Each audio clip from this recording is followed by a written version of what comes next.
संदीपजी, 190 मधले पोलीस आलेले आहेत, स्थानिक पोलीस आलेले आहेत, महापालिका कर्मचारी आलेले आहेत आणि ही पांढरी पट्टी हटवण्यासाठी काम सुरू झालेलं आहे. निश्चितपणे आम्ही सांगितलं होतं आणि आम्ही जे सांगतोय ते कायदेशीर आहे म्हणूनच हे काम करतायत. नाही, पण आता एक प्रकार आपल्याला बघायला मिळाला की ज्या जैन धर्मगुरू भगिनी काही बादलीतून पाणी घेऊन आल्या, त्यांचं असं म्हणणं पाणी आहे. नव्हतं ते, तुमचं काय म्हणणं आहे? ते मूत्र असतं आणि ते रस्त्यावर टाकतात. ते टाकण्याचा प्रयत्न झाला, त्यांचे जैन धर्मगुरू आले, त्यांचाही नाही, माझं म्हणणं आहे, तुम्हाला काय करायचंय ते करा, तुमच्या प्रिमायसेस मध्ये करा.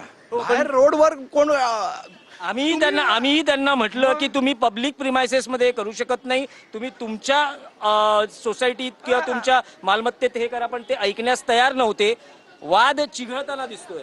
कोणाची जबाबदारी आहे ती? आमची थोडी आहे. पोलिसांनी त्यांना सांगायला पाहिजे. महापालिका दंड लावू शकते ना रस्त्यावर कचरा फेकल्यावर, मग का नाही लावत दंड त्यांना?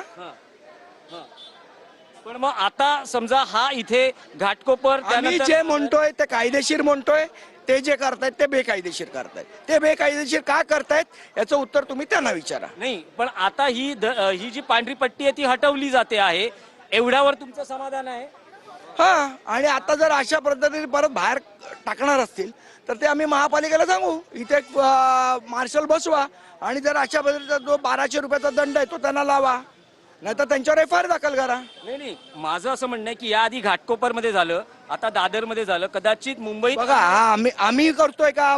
तुमच्या पक्षाकडून काही तुमच्या पदाधिकारी कार्यकर्त्यांना सूचना केल्या जाणार आहेत? निश्चितपणे आम्ही सगळ्यांना माहिती आहे की काय करायचं.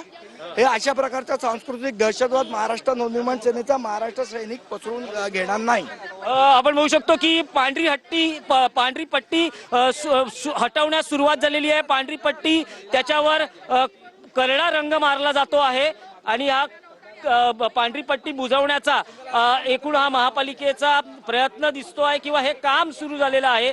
एक पांढरी पट्टी मुंबईत नेमकं काय करू शकते आणि कसा धार्मिक वाद निर्माण करू शकते याचं हे ताजं दुसरं उदाहरण आहे. याआधी आपण घाटकोपर मध्ये बघितलं, त्यानंतर दादर मध्ये बघितलं. दादर मधून मुंबईमध्ये जैन धर्मीय काय नेमकी भूमिका घेणार याकडे प्रश्न, या सगळ्याकडे लक्ष असेल. पण मनसेही याला आक्रमकपणे विरोध करणार का हाही मुद्दा असेल. स्थानिक मराठी भाषिकांच्या भावना आहेत किंवा त्यांचं असं म्हणणं आहे की या सगळ्या प्रकाराचा फक्त पांढरी पट्टी नाही तर जैन धर्म मंदिरांमध्ये जे काही प्रकार होतात त्याचा आम्हाला खूप त्रास होतो.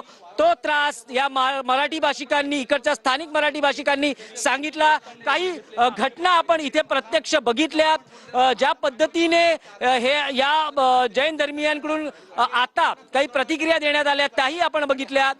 मराठी स्थानिकांचा रोष बघितला, मनसे कार्यकर्त्यांचा रोष बघितला. एक पांढरी पट्टी कारणीभूत झालेली आहे या सगळ्या वादाला. घाटकोपर मधून हा वाद सुरू झाला, दादर मध्ये हा वाद पोहोचला आणि मुंबईमध्ये हा वाद पुन्हा चिघळणार का हे पाहणं महत्वाचं असणार आहे. कारण याआधी कबूतरखान्यांवरून जो वाद झाला तो संपूर्ण मुंबई महाराष्ट्राने बघितला. आता पांढऱ्या पट्टीचा वाद ही मुंबई महाराष्ट्र बघतो आहे. महाराष्ट्र सरकार, मुंबई महापालिका राज्यकर्ते, स्थानिक पोलीस नेमकी या पांढऱ्या पट्टीच्या बाबतीत व्यापक भूमिका काय घेतात हे पाहणं महत्वाचं असणार आहे. Back to studio. तर ही पांढरी पट्टी हटवण्याचं काम सध्या आता सुरू आहे. राखाडी कलर या ठिकाणी, करडा कलर या ठिकाणी मारला जातोय. दादर भागात पांढऱ्या पट्ट्यांवरून संदीप देशपांडे आणि मनसेही पूर्णपणे आक्रमक झालेली आहे. जैन धर्मगुरूंना चालण्यासाठी ही पांढरी पट्टी मारल्याचं कळतंय.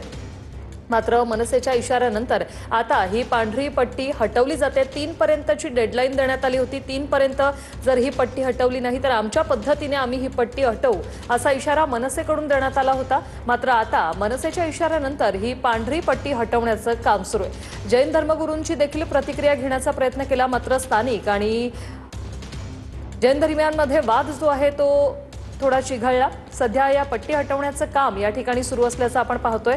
मनसेने आक्रमक भूमिका घेतली आणि त्यानंतर आता ही पट्टी हटवण्याचं काम सुरू आहे. घाटकोपर नंतर आता दादरमध्ये देखील पांढऱ्या पट्टीचा वाद जो आहे तो चांगलाच चिघळलेला आहे.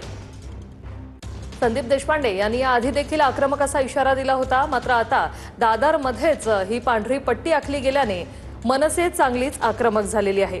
आधी घाटकोपर विद्याविहार परिसरात कैलास एव्हेन्यू सोसायटीमध्ये अशी पट्टी मारण्यात आली होती आणि यानंतर आता दादर परिसरात ही पट्टी आखण्यात आलेली आहे। पालिकेच्या कर्मचाऱ्यांकडून सध्या ही पांढरी पट्टी हटवण्याचं काम सुरू आहे। स्थानिकांनी देखील अनेक आरोप केलेले आहेत आणि यानंतर आता ही पांढरी पट्टी हटवण्याचं काम पालिकेकडून सुरू झालेलं आहे।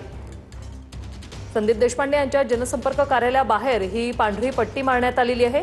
जैन धर्मगुरूंना या रस्त्यावरून चालताना उन्हाचे चटके लागू नये, त्यांच्या पायांना आराम मिळावा यासाठी ही पट्टी मारल्याचं उत्तर देण्यात आलं। मात्र हा जातीय आतंकवाद खपवून घेतला जाणार नाही अशी प्रतिक्रिया संदीप देशपांडे यांनी दिली आहे। एक पांढरी पट्टी कारणीभूत ठरते।